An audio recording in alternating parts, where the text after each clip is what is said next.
Welcome to Banyen Books, Branches of Wisdom, celebrating the joy of bright ideas and heartful lifelong learning. Branches of Wisdom is a series of intimate conversations with the world's most influential authors and visionaries. We explore spirituality and the human mind, ecology and culture. Most episodes are recorded with a live audience. You can join our live events and submit questions to your favorite guests. Check out our upcoming schedule at banyen.com. Since 1970, Banyen Books has been a rich oasis at the crossroads of wisdom and philosophy, offering resources for humanity's evolving paths. We're a locally owned, independent bookstore in the heart of Vancouver's Kitsilano neighborhood. Visit us in person or shop online at banyen.com.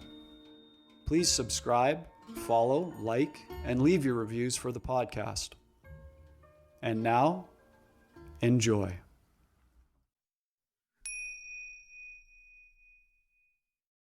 Hello and welcome. Dorud be hameh azizan. Kheli khosh amadid. My name is Jacob Steele, the events manager for Banyen Books. Today we are honored to be hosting Mahnaz Afkhami in conversation with Samira Mohyeddin on Afkhami's new book, The Other Side of Silence, a memoir of exile, Iran, and the global women's movement. I would like to begin by acknowledging that although we have participants joining us from around the world, the physical location of Banyen Books is on the unceded territory of the Coast Salish peoples, including the territories of the Musqueam, Squamish, and Tsleil-Waututh nations. Our presenters today welcome your questions. Please type questions into the Q&A box at the screen at any point during the event. Now for introductions. Mahnaz Afkhami is the founder, president, and CEO of Women's Learning Partnership, and she served as the Minister for Women's Affairs in Iran from 1976 to 1978. She has been a leading advocate of women's rights for more than 4 decades. Afkhami's books have been published in many languages, and she serves on the advisory boards of such organizations as the Smithsonian Institute, the Global Fund for Women, and the World Movement for Democracy. Samira Mohyeddin is a multi-award-winning journalist and a producer at CBC Radio. It's such an honor to have them here with us today. از طرف کتاب فروش بنین افتخار بزرگی است که امروز به شما خوش آمد بگویم و نظر شما را در مورد موضوعات مهمی که هست بشنویم.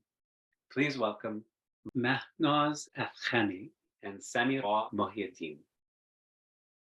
Welcome and welcome to everyone. And just before I start, Jacob Steele, kudos to you on your Persian. That was very good. Thank you.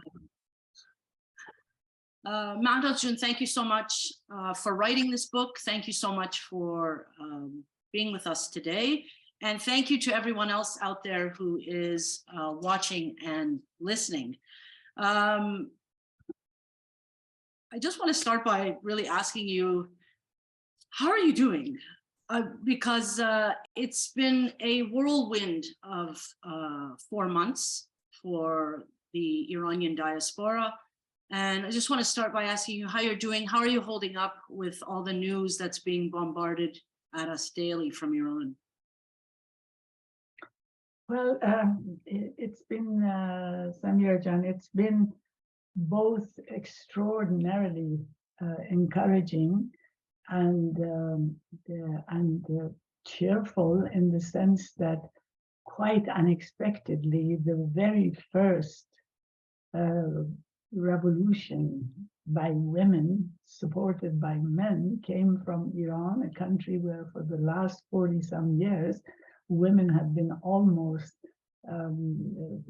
without visibility, without the participation that they want, and without all the opportunities that they certainly deserve. But it's at the same time painful because of the harshness and the heartlessness with which they have been treated, and how much they have shown courage and and just strength in being there and stating what they have to state. So it's that combination of tears and laughter that me and my colleagues and friends feel almost every day. Yeah, it's really been overwhelming, and as the young people these days say, it's been all the feels, you know, elation to despair to anger to sadness, all at the same time. And in the author's note to this book, you start off by talking about the importance of preservation, and I just want to know, why is that right now very important to you? What's going on that this preservation of documents, of research, of what the women's movement in Iran was in the 60s and 70s is so important? Well, because people sort of get a little bit confused because of all the propaganda of the Islamic Republic and all of the lack of access and connection that is there and has been there. People are not free to move to Iran and go there or do research or sit and meet people. And then people are not free to express themselves how they wish. There is a lot of misunderstanding about Iranian women. And the fact of the matter is that Iranian women were very active for a long time. You know, in the 19th century, they began with Qurrat al-Ain, and who gave her life for her gender ideas and for her dedication to equality.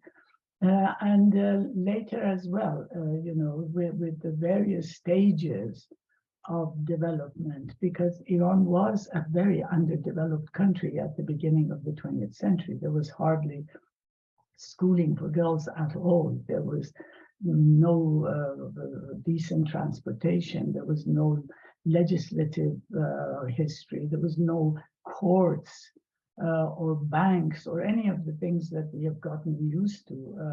So it turned around with the coming of the constitutional revolution, and women were a part of that and did a lot to push it forward, even though the numbers were small, but the dedication was amazing. And after that, there was the new government of Reza Shah Pahlavi, who was very much dedicated to modernization and to development. And he was open to learning, because the unveiling that happened in Iran was actually a product of his travel to Ataturk's Turkey and learning from them that this was a very important thing. On the surface, it sounds like sort of clothing. What does it matter who wears what? But it was a symbol of all the limitations that could be placed on women just by covering them and having even their physical presence forbidden. So after that, almost every 2 years, something new happened. You know, education, the creation of a university, women participating in university education, women going outside the country and learning from others. So it just every year, every 2 years, something new happened. And then, of course, was the getting the vote, which was so important. They were very, after the matter of education, the second thing was really getting the vote and the right to participate. And of course, that had the first revolution of Khomeini, as you know, brought about the first outburst and upheaval of the radical religion. That's in 1963. That, yes. Of course, that one was cut down, but the important part of this was, then I think the important part of women being committed to history, because sometimes even in America, where I live now, I feel that people are not as careful about learning from history as would be helpful, to them.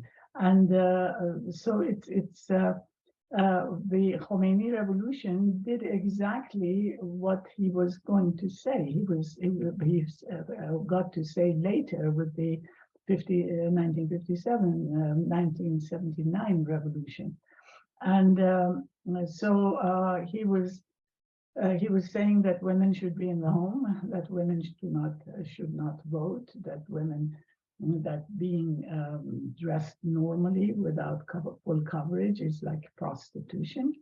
And of course, at that time, there were just 2 items of the 6 items of the white revolution of the time that he really opposed. One was women's right to vote, and the other one was reform, the agricultural reform. Land reform, yes. Land reform. So then the next time around, we had the same thing, although he had learned, or Mr. Khomeini had learned, not to be so forthright in terms of expressing what he had in mind. The second time, he did what was called taqiyya, that is, showing his intentions in the different light. And he talked about going to home and being a spiritual leader, not taking any part in the government. Women could have all the opportunities, nothing about hijab or anything. But as soon as he entered, before the constitution, before there was even any government, he first stated, he gave a fatwa about hijab and about family laws. And of course, the women who had participated in the revolution, not understanding the intention and thinking they're going to have more democracy, they immediately got it before anybody else. And they were the ones that 3 weeks after the Khomeini's takeover, they totally started the demonstrations on the 8th of March.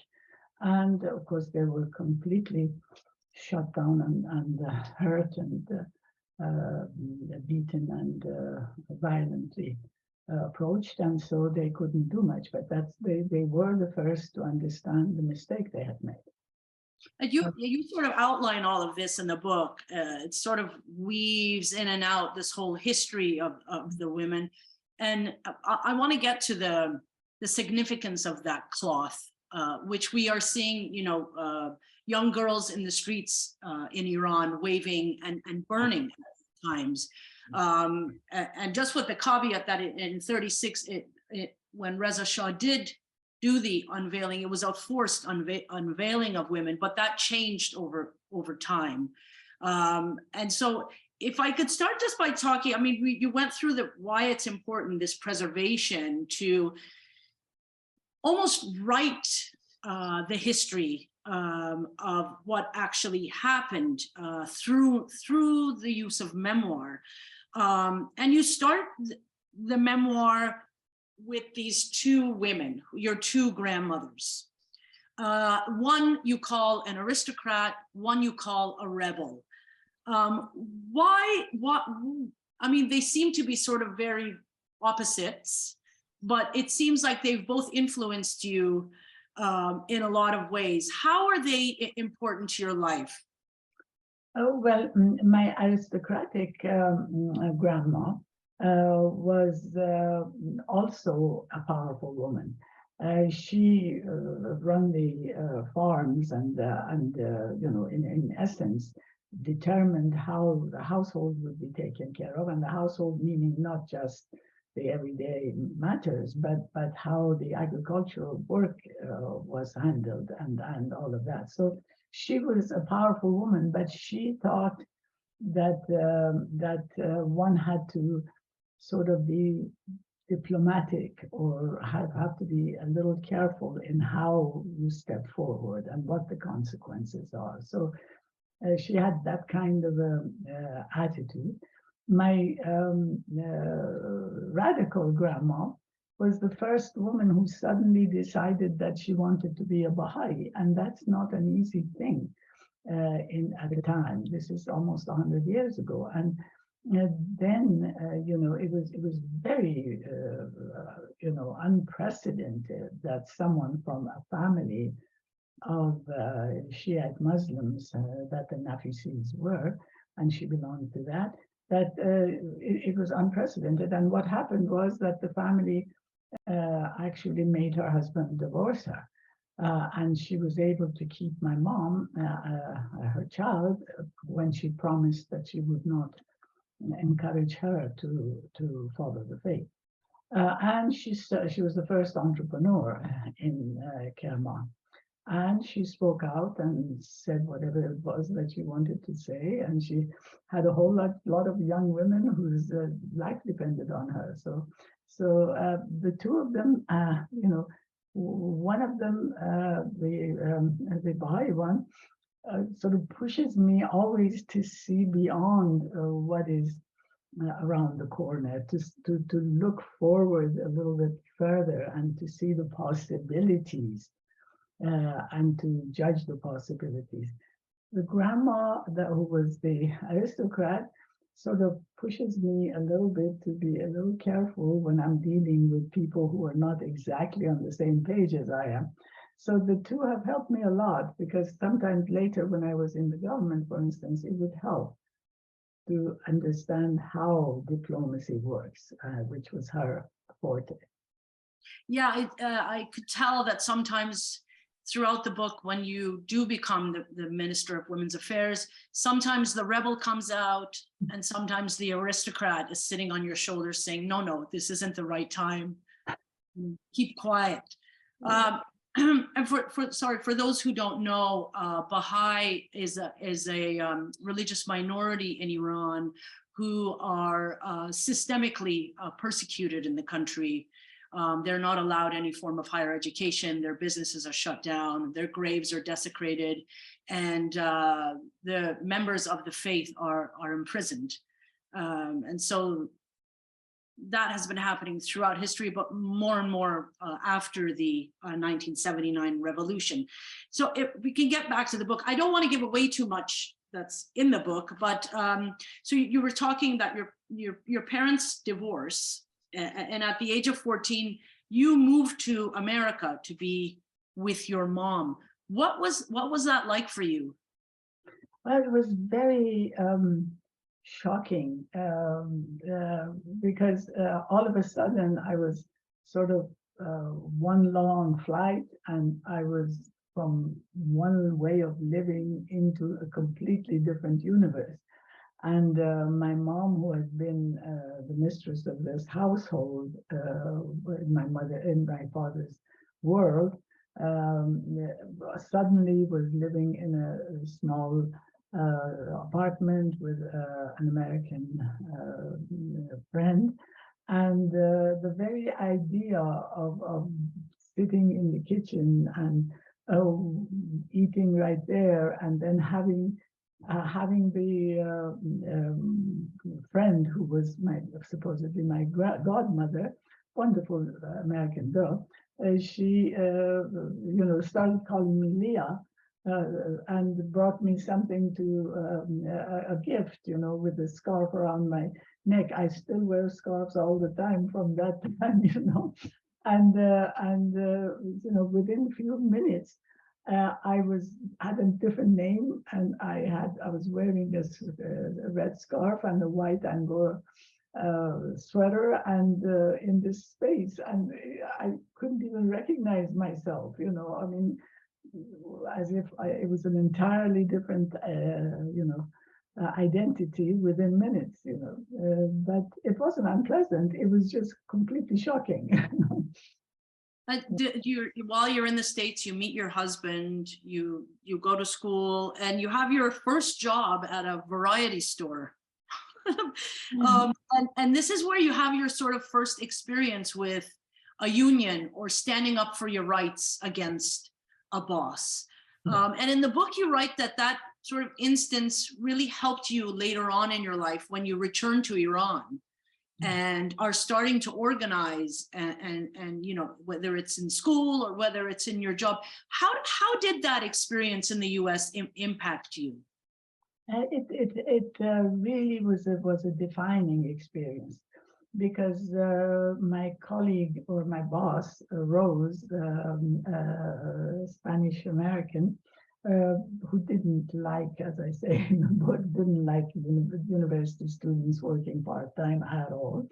She was pretty tough with me, and you know, thought that I was just privileged and was there not as a worker. And she is the one, when I was you know, fired and then rehired, she was the one to explain to me that that was because they didn't want to pay for my vacation, you know. And then when I asked her, you know, about that and what is one to do, and she said, well, I don't know about you, but a worker would go to the union, you know. And then I went to the union, and it was an amazing experience to see these women, the solidarity between them, the way they talk to each other about the problems, and the way that they sort of seemed to embrace me and said, we'll take care of it, don't worry, you know. So they did, and the very idea that the big boss, this guy who never paid any attention to any of us, not even the more experienced people, let alone the workers from part-time workers, he came and kept asking, is everything okay? Are you happy? You know? So this whole experience just opened my eyes to the fact that together, you know, we multiply our power, that we can help each other. One person can't by any means do what a whole lot of united people can do together. And that's been one of the, you know, the main learnings of my adolescence and my school period. It's been amazingly helpful. And so when you returned to Iran after all of that, you know, you got married, you finished your schooling, and your return was not 1963, or is it 67? It's 67. So you returned in 67. You've gone 8 years or something like that. What are you returning to? How has Iran changed? Iran had changed considerably. For one thing, one of the initiatives of the government, which was the follow-up to the ideas about educating the population in order to getting the development piece working positively, that was very, very helpful. The government sent something like 60,000 people, students, to the United States alone, and then there were others in Europe, to do education, higher education, and specialization.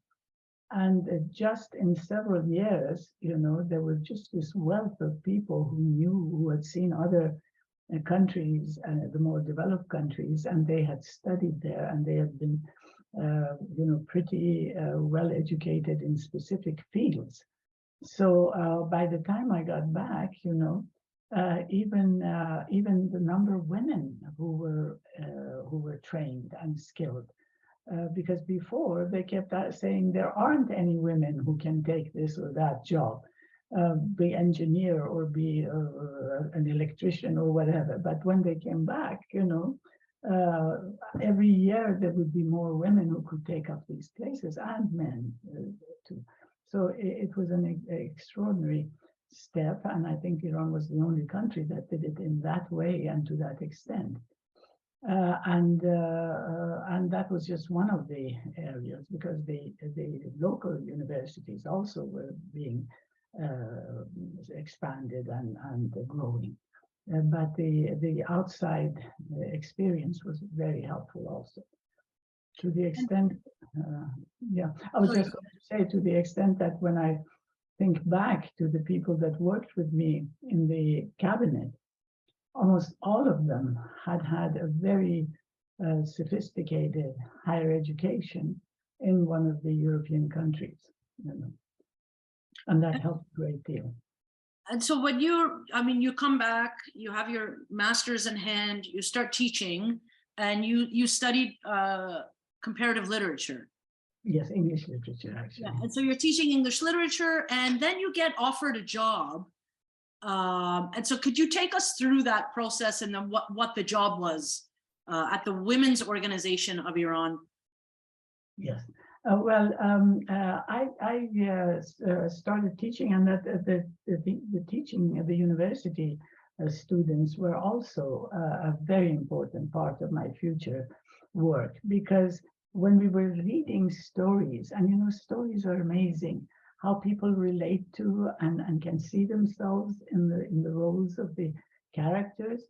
And then the students were doing that, and they were very smart, and they were very good in English, because I used the same text that I used in America, in Iran. And they were very interested in women who were different and who had more freedoms and who had more freedom of movement, of choices, and so forth.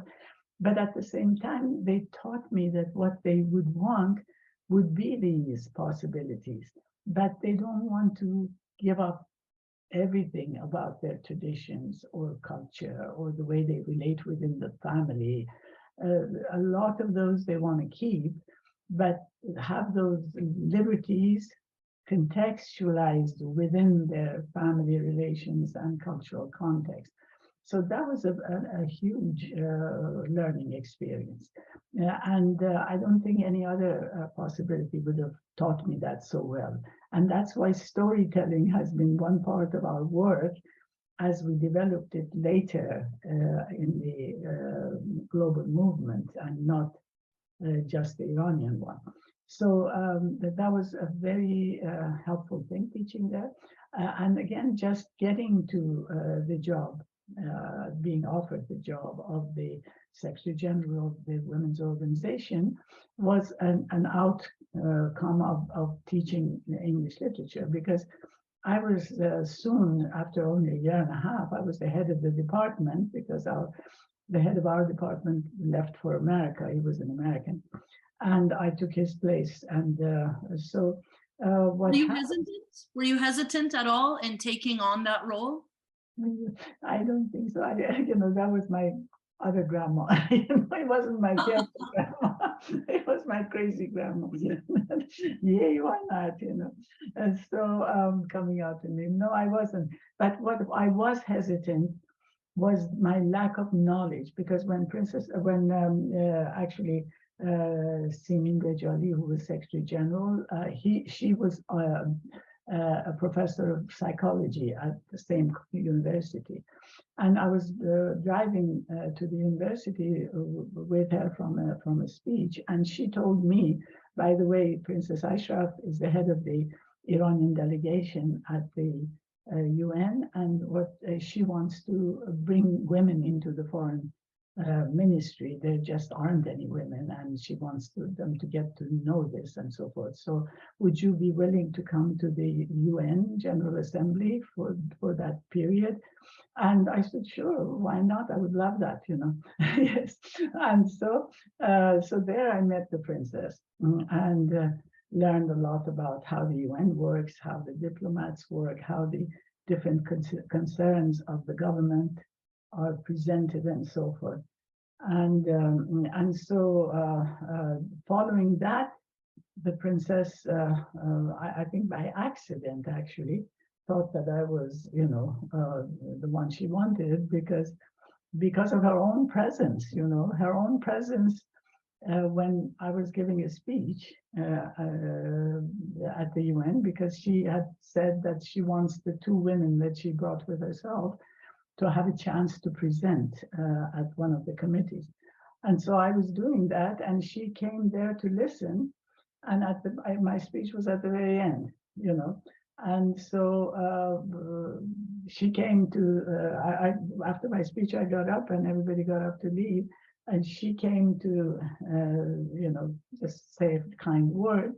And then Prince Adedin, who was the head of the committee, came down, and then all the ambassadors stood in line to come and congratulate. And this is also an accident. This is another thing I've learned from my two grandmas, actually, that a lot of stuff in life happened just by accident, I mean, if I wasn't the last one to speak, and if she hadn't been there just to witness, she wouldn't have gotten this impression that I was this, substantial person.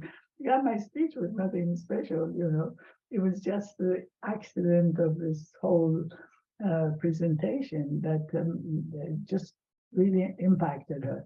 So then she asked me to be the Secretary General. And then at the lunch, when she asked me to be Secretary General, I at first said, I don't know anything about this. I don't know anything about women because my field is English. And I'm university professor. I don't know anything about how to organize or run an organization. And, she just said, well, you know how it is. Men have more, a sense of experimentation and trying things than women. I understand. And that that brought the other grandma back, where I said, okay, then if I can stay at the university, I'll take the job. And so that's how that experience ended in my taking switching altogether from literature to and I just want to read a bit from the book where you talk about your experience at the University Women's Association. This is even before you wrote that you realized that during your work in that group that the role of women, their sexuality, their status in the family and in the community is the pillar that holds up the entire edifice of culture, religion, and tradition. That once this pillar is shaken, the entire structure begins to tremble. And do you still believe that? Oh, absolutely. The more I travel, and I think by now, me and my colleagues in Iran and actually now outside, I've gone to every part of the world. The thing is, the formula is exactly the same. It doesn't matter where you are. The formula is the same. It just looks different. You wear different clothes, different food on the table. But everywhere you go, the structure of patriarchy is exactly the same. And that's why the way to change it, is also exactly the same, in the sense that the whole idea is human rights and equality for all, but not in exactly the same in terms of the way you live it. That is, you want a goal that you share, which is full rights for all humans, but the way you implement it has to be substantially shaped by your culture and your condition when you begin gaining these. And that lived experience of those women. Absolutely. And that came through, I know that you told Princess Ashraf that, I don't know what I'm doing and stuff, but the Women's Organization of Iran, for those who don't know, ends up having more than 300 branches throughout the country and was really responsible for implementing some really huge changes in the country and changing people's ideas. When you went into the areas such as Baluchistan, Kurdistan, and other areas that, let's say, aren't city centers, how did you approach sort of getting women to get involved in the organization? What were you doing exactly? Our women's organization actually groups in different cities and villages where people from backgrounds that were a little bit varied, but not too. That is, either they were working in agriculture or working in labor, or they were teaching school. And they were very, eager to participate because what we did, also because of the way we approached. We asked the women themselves. When I first went, the first year that I was at the Women's Organization, a group of us, went to 40 different parts of Iran and a variety of places, and mostly factories and schools and even prisons, agricultural villages and so forth. And we asked women, you know, what were the top challenges? What were the things they really wanted? And for instance, one of the things that I never forget is the way that people in the factories, for instance, men and women in the factories reacted. We thought, that is, I personally thought, that that what women want is legal rights, legislative laws. And every time we asked somebody, you know, what is it that you want? They talked about how much they get paid, what the conditions are. And they kept repeating that, you know, and I remember I said, well, do you care, to a woman in a Isfahan in a factory? I said, do you care if you have the right to divorce, for instance? And she said, yeah, but what's the use of the right to divorce if I have to leave my husband and go live under my father's shelter? And we understood that what she's talking about is economic independence. But unless you have economic independence, legal progressiveness is helpful, but it doesn't take care of it. And then also you learn that in order to get to be able to support yourself, you need education.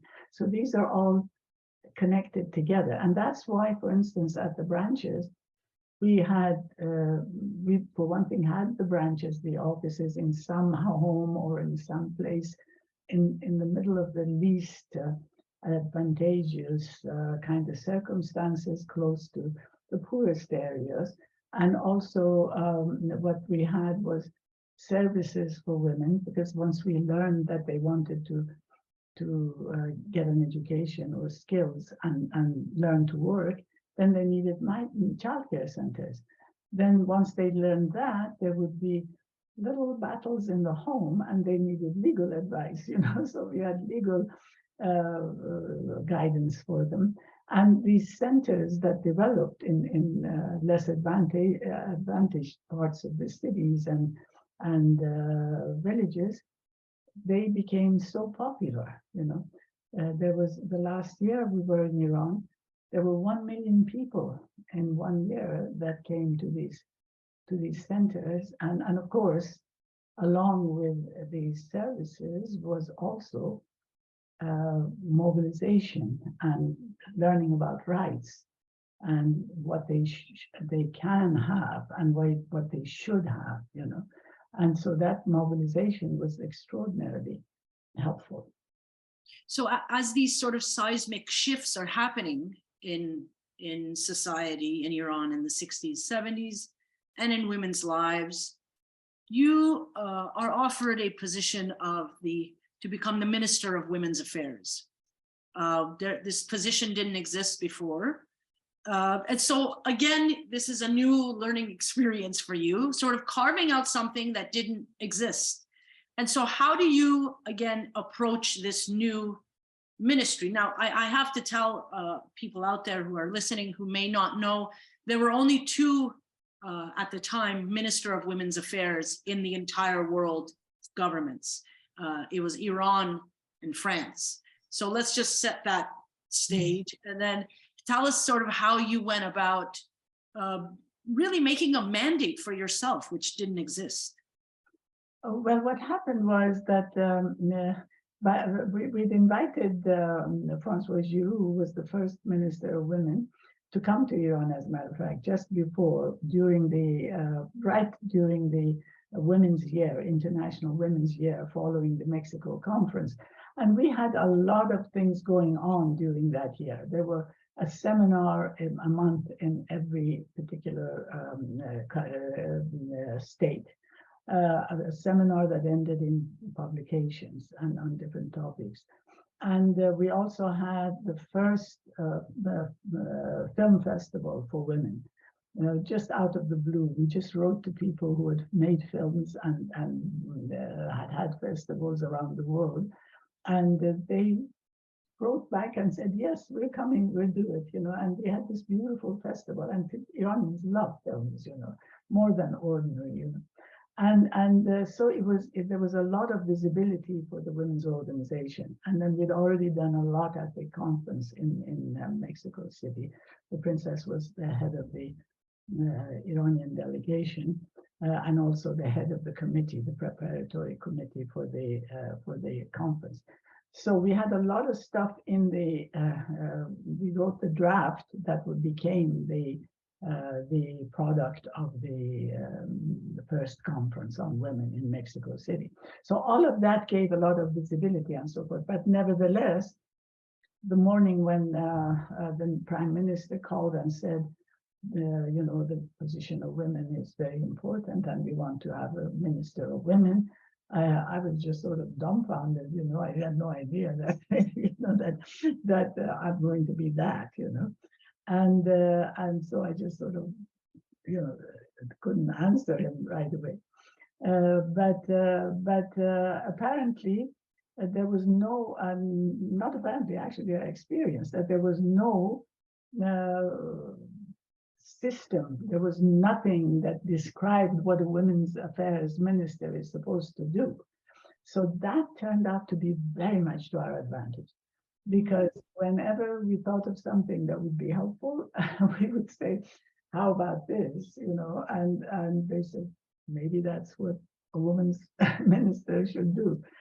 One of them was that we said that something that later became a slogan, all issues are women's issues, later became a slogan. But what we did, we said, well, okay, if we're going to have something to do with equality for women, equal opportunity, what we have to do is have all of the ministers who have programs from agriculture to plan and budget to economics to welfare, whatever, education, they should sit together, and the highest person, the prime minister, should guide that annual meeting to see how the plans for women's participation are going. And once a month, I will sit with their senior deputy together, and we will look to see how we're doing, which is an amazing thing. It's never been repeated anywhere. And I wish if we had stayed,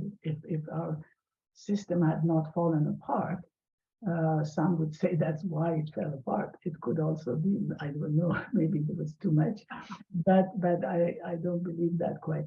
But if we had sustained it, it would have been a real prototype for a lot of women's ministries. And all issues of women's issues were in fact taken as such, and each ministry had a timeline and had programs and had budgets for how they're going to make women participate in development. There was this sense, though, you get this sense when you're reading the book that you were always,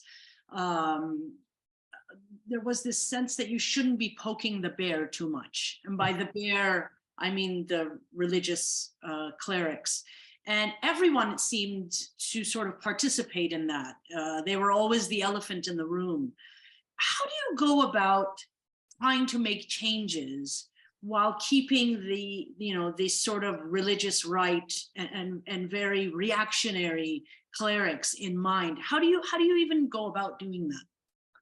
Well, actually, we learned a lot from our people on the ground, For instance, there was this wonderful woman, Shamsia Amiri, in Mashhad in Khorasan province, and she was both one of the most advanced feminists at the time, even today, but at the same time, she knew how to deal with these things. For instance, she would have people come and teach the Quran, for instance, but then seeing a positive side of the Quran. She would invite people, the wives or daughters or sisters of the religious people to participate, and she would make them see what a woman should do. So if a wife or daughter or sister does that, it makes a difference on the mullah himself, gradually. And then at the same time, she did all kinds of very progressive, like teaching repair of electric utilities or utensils. So she had all kinds of, or sports, that were very advanced for women. So the idea is not to negate something that is so dear to people, which is their beliefs, and to see that all religions have come in the context of history. That is, even though we are living at the same time, we are not contemporary. And that, but the religions, all of them, I have a whole list of some of the things that are repeated in Islam, that are repeated in Christianity, in Judaism, and all of the others. So they're beautiful stuff that are love thy neighbor, or all of that, but then there are also really things that are outdated and impossible to do. So we were playing it carefully. We would bring up stuff, but we wouldn't do it in a way that would be aggressive or difficult to stomach, and a step at a time. And when we got, one of my most difficult challenges were when I worked with the Minister of Justice, and the Ministry of Justice is the most conservative, because they deal with the laws. And when I worked with them, the law that we wanted to, the family protection law that we wanted to work with, we could get some things and we couldn't get other things, So it wasn't perfect. It didn't completely, let's say, nullify polygamy, but it says only one wife with the acceptance of the first wife, and if the conditions of the first wife requires it, so that it's not really a marriage. But once this happened, it was really a challenge, because when since I'd worked with the Minister of Justice and we had come to an agreement, I couldn't fully defend this, because obviously it wasn't perfect. But I couldn't also say, oh, this is terrible, because I had helped agree, So there are places that, challenging, it's really challenging. But as soon as we did it, we started doing the next revision, So that was one of the things. We get what we can right now, and then immediately start going to the next place, and use as neutral and normal presence and way of speaking and vocabulary, the most, unemotional and least exaggerated vocabulary that could say the same thing, that we wanted to say. And so that's the aristocratic grandmother coming out. Exactly. Right now, with you.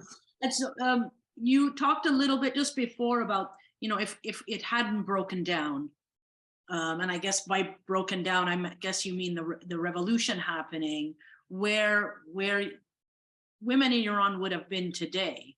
And you touched briefly on the family protection law. And in the book, you write that to this day, that law remains the most advanced law for women in the region. Could you just quickly go through what it was exactly that the family protection law was? The family protection law, in effect, defines the relationship between a woman within the family, which means everything from childcare to marriage itself, to divorce, to polygamy, to the right to work, to the position of a woman in the family, which is the institution that shapes the way people, humans, behave outside of that, because that's where it's shaped. And sometimes we don't quite see our own role as women, as mothers, as sisters, as daughters in shaping that, and either acquiescing, I don't know how you say that, acquiescing to that, or to fighting it. We define that. So that's what the family law is all about. That's why it's so difficult to change it, because it changes everything. It's the architecture of human relationships, I call it. It's the way it shapes the human relationships, because that's replicated in school, it's replicated in communities, it's replicated in the political, economic system, and it definitely is supported by the religion, you know.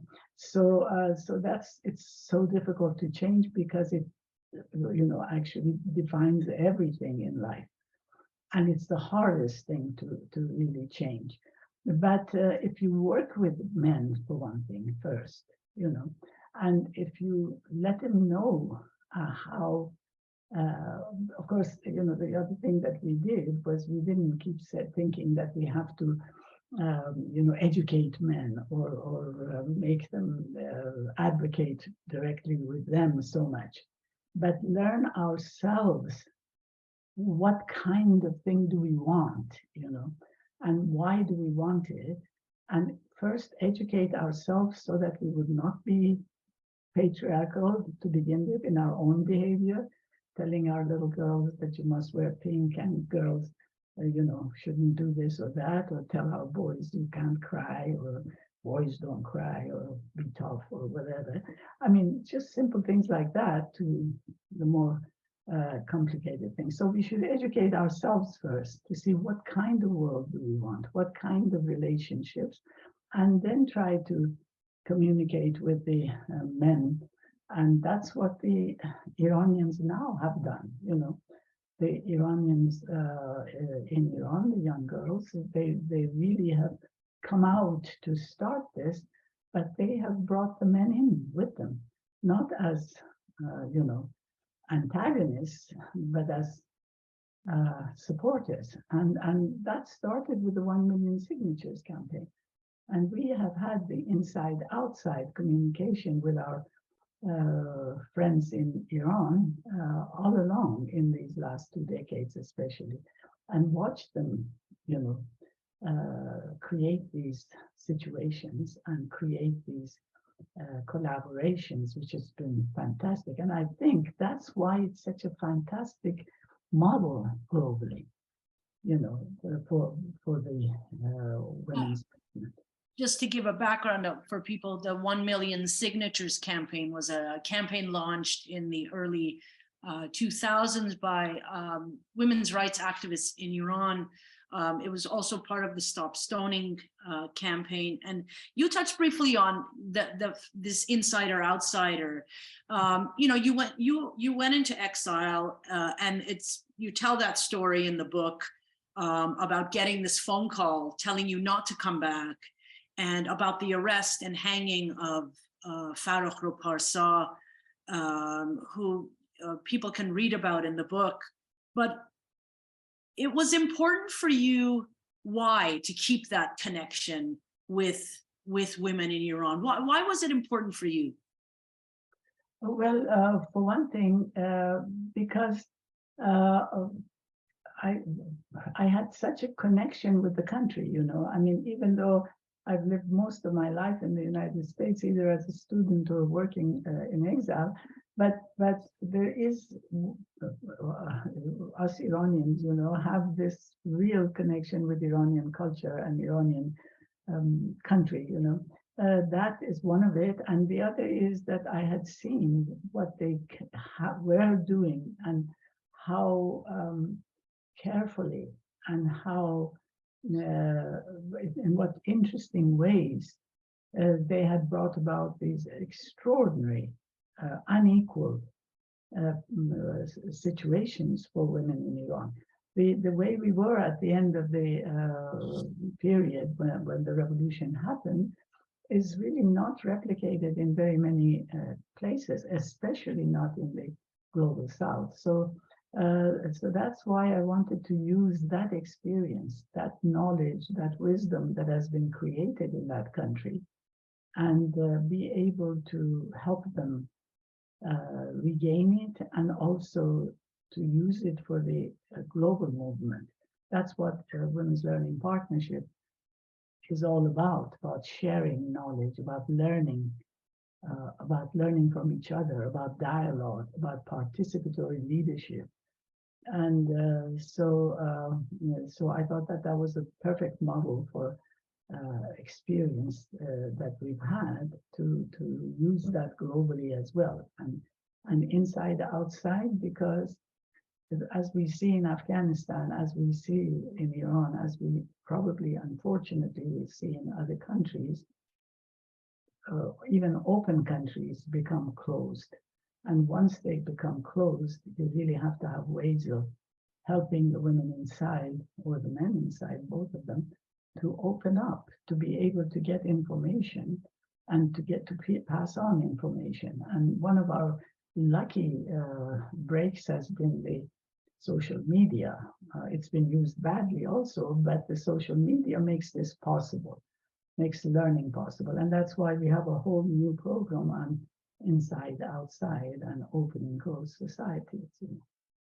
For people who don't know, the Women's Learning Partnership is a global women's rights organization founded, and Mahnaz is the director of it. So you were still doing your women's rights work even after you were exiled. There was a lot of the things in this book. There are moments in Iranian history that you sort of provide the details on, and the back channels that we don't know about. And so, for instance, I didn't know that the offices of the Women's Organization of Iran, which was on Takht Jamshid Avenue, was destroyed, that its documents were destroyed. And I'm just wondering, with the writing of this book, are you hoping to sort of revivify that history and provide that history to people? Absolutely. I think that I feel particularly responsible because I happened to start everything very young in my life. I was 18 when I got married, I went to college when I was 16. So I was in a hurry always. So that's why I'm alive. Lots of my colleagues, some of them, of course, unfortunately, such as Farrokhru, were murdered for nothing except dedication to her country. But others, Mancherian, Senator Mancherian, others have passed. There aren't very many people who have that history, and very many of them don't any longer have the documents. So we have all of that, and we have gathered it together and as Women's Learning Partnership. And we are building archival material from the Global South to help with building a really global movement, not Western, not Eastern, but a global movement based on shared ideas and shared concepts, but contextualized to fit the time and place and the culture that people have at the moment. I'm not sure how much you've been watching the protests and what's been happening in Iran, but there was something that happened in early October of last year at, I believe it was at Amir Kabir University, where there was footage of the boys and girls at the university knocking down the wall that separated them in the cafeteria from eating together. And I was reading your book, and on page 127, you say that you got a call from your deputy at the time saying that male students were demonstrating at the university that they wanted the cafeteria to be sex segregated. This is in 1977. It just sort of blew my mind, because here I was seeing these young kids breaking down that wall. What does it feel like for you because you're so invested in sort of having, you put this family protection law together, they come along and they get rid of it right away. That's one of the first things they did. And what does it feel like for you to see what is happening in Iran at the moment? Well, I'm hoping, I'm very optimistic, I'm very optimistic because of what I have seen women do in Iran.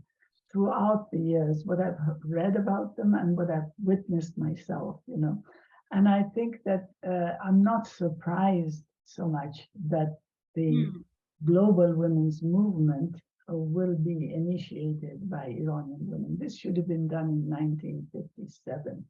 But not, 1357 or 1979, I mixed the dates.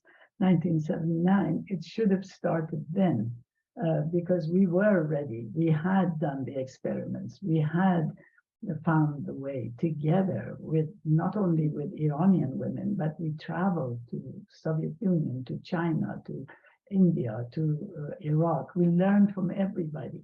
And we had put these things together, and it was ready for the Ministry of Women, all of the family laws, all of the things, the support that women had who had children as employees, childcare on the premises, 7 months of pregnancy leave, half-time work with full-time benefits. All of that we had done, you see, and that's what we wanted. That's crazy. That's, people don't even, it, people don't even have that now. Exactly. In the United States, with all of its democratic history and with all of its scientific and financial possibilities, we are not anywhere where we should be, near where we should be. So I'm not surprised that Iranians have done this, and I'm hoping that others have done it. They are doing it. You see, from some small group in some small town in Germany to the Parliament of France to Canada to everywhere. European Union, everywhere. People are doing this. They're supporting this because it is based on the learning, the cultural sharing that people have had for all of these years, and the courage that they have, and maybe in a way, if the Islamic Republic wasn't as savage as it is, maybe it wouldn't have this kind of reaction. So if that ends up in a global movement, which is so much needed now, where the world is so interconnected, and we are facing so much misery, from climate justice needed to refugees that are a cause of climate, caused by climate partly, and by poverty, and the violence that we are all facing. All these wars, we are not finished with Ukraine, we are already thinking of China. So we really need, as women, to work with men to say, cut it out. This is ridiculous. We can't live like this. We can't have our children and grandchildren live in this kind of a world. What in heaven's name are we doing? And I think the Iranians are giving an example that is workable. And the way people have reacted, men and women, it shows that there is need for seeing the necessity of interconnectedness and the reality of it, and how whatever happens in one part of the world has a reaction in another part of the world. And if we're going to change this situation, if we want to stop from pandemics to climate to war, we have to have the women take the part that they haven't had and lead this movement. There are no Gandhis, there are no Mandelas, there are no Martin Luther Kings, who are all men. Now we need some women to come out and do what they can do.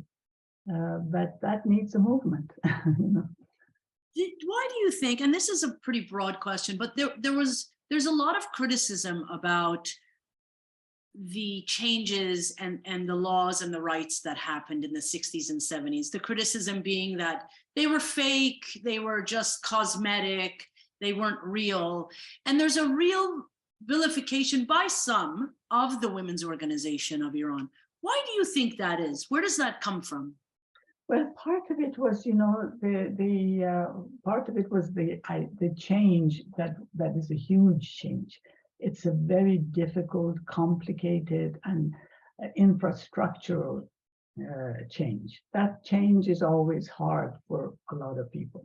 The other is that Iran was put in a place between the Soviet Union and the Tudeh Hizb and the Marxist offshoots of it that were constantly, very urgently, and very successfully sending propaganda all over the intellectual part of the country. And then at the same time, there was the fear of the religious people, not just religious, but people who didn't want to change to happen, and mostly for their own properties, or because don't forget that the issues of agricultural developments in Iran had a hell of a lot to do with the mullahs' property, because Clergy, yes. because that was given to them. So the far right and far left were very good at propaganda, and also they came together at the end. My own sister, a wonderful woman as she was, for the longest time, when she came out of Iran, when she was 11, she didn't know anything about Iran, but she became a Marxist and a really strong far left Marxist. She lost her husband in this process, but then she changed her life, her mindset, and changed her way of behaving toward the end. But so this propaganda between far right and far left, and the fact that they united, the far left began wearing chadors and even wearing gloves, to cover their hands to accommodate the Khomeini side of the revolution. So there was a lot of that, and of course the change was too huge and too all-encompassing. If we had not had the perfect storm, we would all be in a different place. What do you want? I'm going to get. There's a lot of questions in the chat, but I'll just end with this. And I could talk to you for hours, but unfortunately we don't have that much time. What do you want people to take away most from this memoir? Well, the reality of the women's struggle in Iran, the fact that having a savage government like we have now, and an ignorant government like we have now, and a corrupt one, does not bring about positive and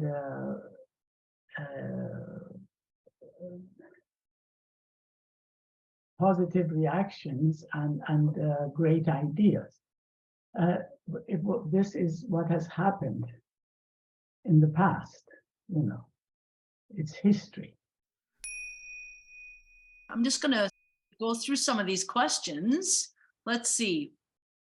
So there's a question that says, where do you think the women's movement since September, so I guess since these protests started, where the women's movement since September is heading in Iran? Will they be able to change the regime without any leadership at this point? I think that what they have done is very wise. The fact that women have been successful in bringing the men with them. The fact that they have not really dictated what kind of government they want without waiting to see what the people will say.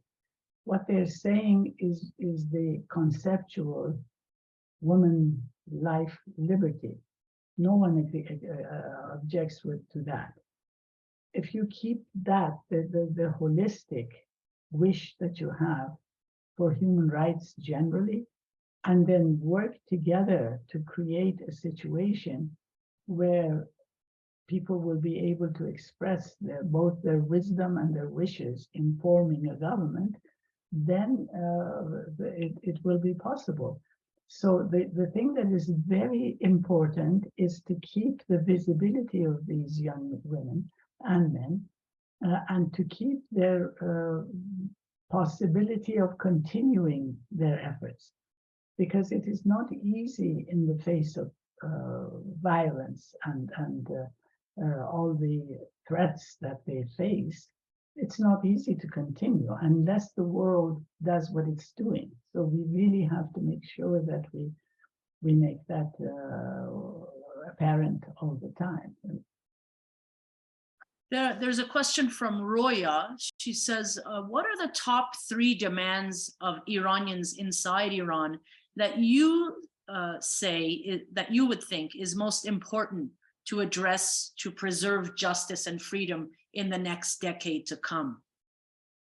Well, I think they've said it themselves, woman, life, and liberty. And what does that slogan mean to you? Because a lot of people, are interpreting it in their own way. What does it mean for you, women, life, liberty? Well, I think the women part of it very wisely talks about gender change, gender relations change, so that there is equality and support from both sides for each other, men and women working together, which is so much wiser than sometimes we as feminists in America have said in the past, that is separating men and women and then asking for a percentage of the rights that men have. We want all of the rights, and many rights that people don't even have yet. We want to have all of those beyond equality, and we want to have it together, not separately, because no half of the population can ignore the other half. So women is that. And then life is life led as human beings. What is the constitutes the various sides of life? Having enough to have a decent life, to not be poor, to not be without shelter, without food, without security, and then liberty or freedom, which again is a component of all that we all want. So in general, I think they cover the whole field, but they don't specify in types of government or what kind of organization, because that takes the participation and the thinking of the entire population to decide what kind of work they want. And I think that the inside-outside connection between women outside, who are very sophisticated and very well off in every way, with the inside is vital to continuation. There's a question from Yalda. In the book, you mentioned briefly that you hosted Khomeini's grandson at your house. What was that like? How did it feel to host him? Well, it was not easy because we didn't know what to expect, but the thing that made it easier for me personally is that my colleague, Mahnaz Hikmat, who worked with me for many years and was the editor of our journal, he had seen him and he said he's really interesting, and you should see him. So he was in fact a very open-minded person, a very easy to talk to, reasonable person, and it sort of enforced my own idea that dialogue is important. Even if you don't know what somebody like grandkids of Khomeini are going to say, dialogue, if it's possible, if the man is willing to come and sit and talk, And then before long, I mentioned in the book that he kept saying us, that is me and him, we were in the same way of looking at spirituality and religion, which is amazing, after just a few conversations. How do you feel about someone like Faiza Hashemi, for instance, who has been quite active speaking out against the government? Do you have any contact with her at all, or? No, unfortunately, I don't. We've spoken at the same events, consecutively. But no, I don't. I think I don't know that much about what she's going through right now, but I think what she says makes sense, and what she's trying to do is positive. So I try not to hold people responsible for their family or for their own past, even if they're in a place where they're pushing toward what we're all hoping. Why not? I welcome her. I've seen you also. You've been attending protests in Washington D.C. And you were in a photo I saw with Azara Nafisi, professor and author of Reading Lolita in Tehran and many other books. She in that book she says that the Iranian Revolution at times felt like a war on women. Did it feel that way to you? Yes. Yes, it did.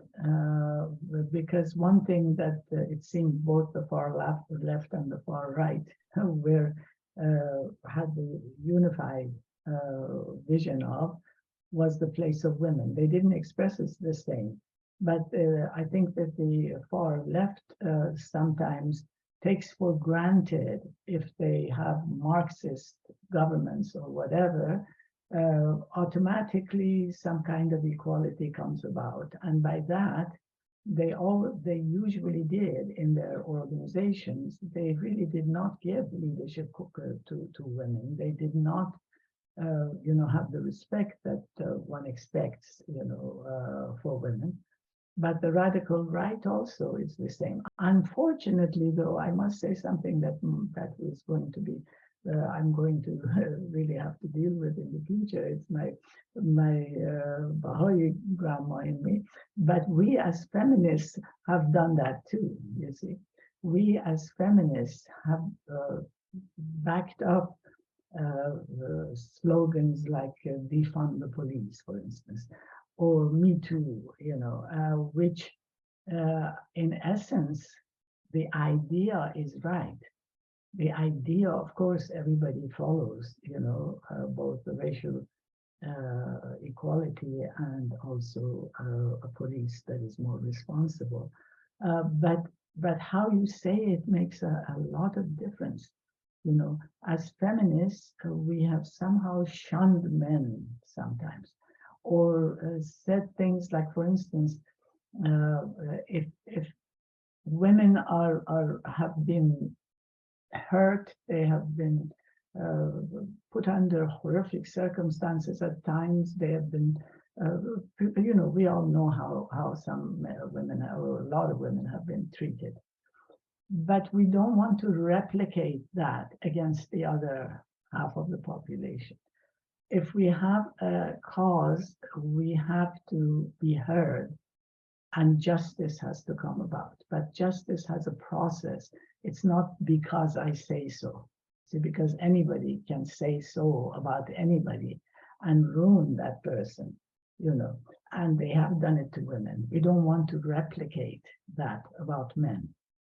There are a lot of questions here on the page about what your thoughts are on the tactics of someone like Ms. Masih Ali-Najad and her activities regarding the women's movement. What do you think of her tactics? What grandmother is coming out in you?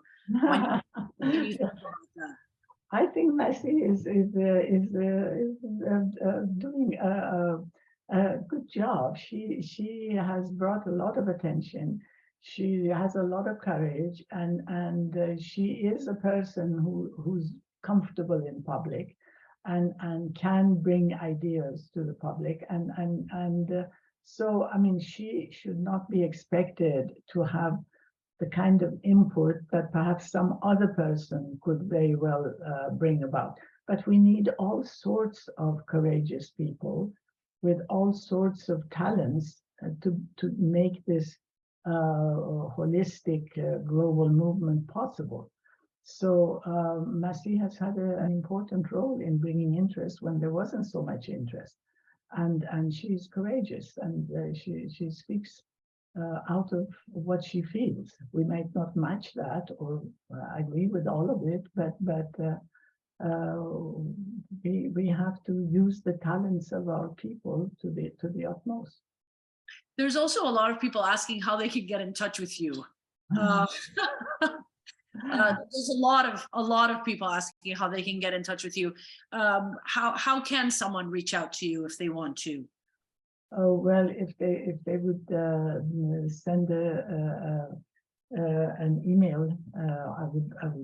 Tori is on, my colleague. I mean, Tori is not. Kate is on, my colleague, and she will get it. If they say wlp@learningpartnership.org, Kate will get it to me, and I will be very happy to.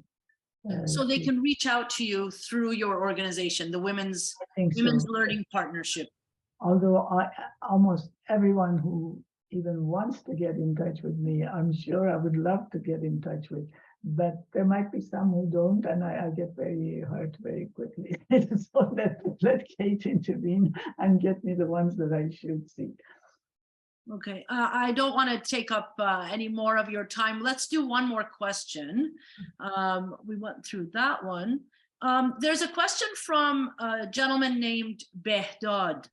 He's asking what your observations are on the Islamic Republic's Department for Women and Family Affairs. I'm not quite sure how to answer that.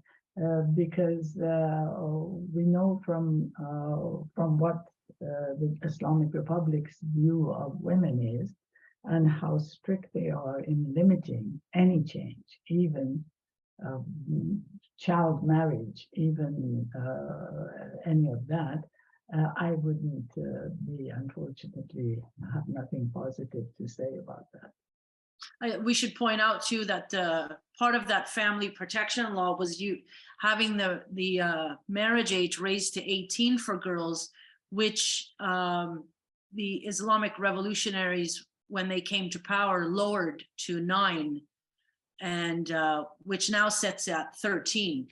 And the UN has said, there are hundreds of child marriages every year in the Islamic Republic. Before we go, just first of all, thank you so much for joining us. Thank you so much to everyone else listening out there. There is this, you are in exile, you've been in exile, you say you lived your life longer. Many of us, 8 million of us now in exile. Do you look to going back? Are you hopeful that you will go back to Iran one day? Of course, Samira, there you did it again. I can't be asked that question without just suddenly having tears in my eyes. Of course, I would love to go to Iran. That's my dying wish that I would be in that country. I just, yes, it's what I most want. It's my most. I hope you get to go with your granddaughter. I would love that. I would love that. Yes. And I hope so with us.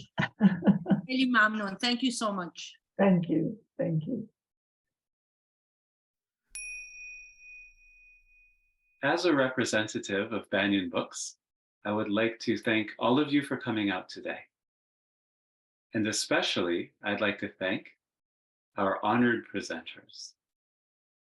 And a note to all that Mahnaz Afkhami's new book, The Other Side of Silence, is available from Banyen.com. Learn more about her work at mahnazafkhami.com. And Samira Mohyeddin's work you can find at CBC's website and on Instagram at @smohyeddin. On behalf of the Banyen Books community, thank you all for coming out today.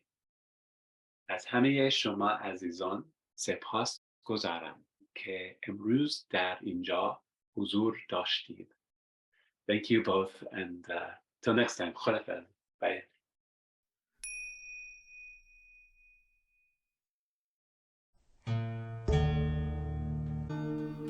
Thanks for joining us for Branches of Wisdom, a podcast of Banyen Books and Sound. Canada's spiritual and healing resource since 1970. Our podcast producer is Jacob Steele.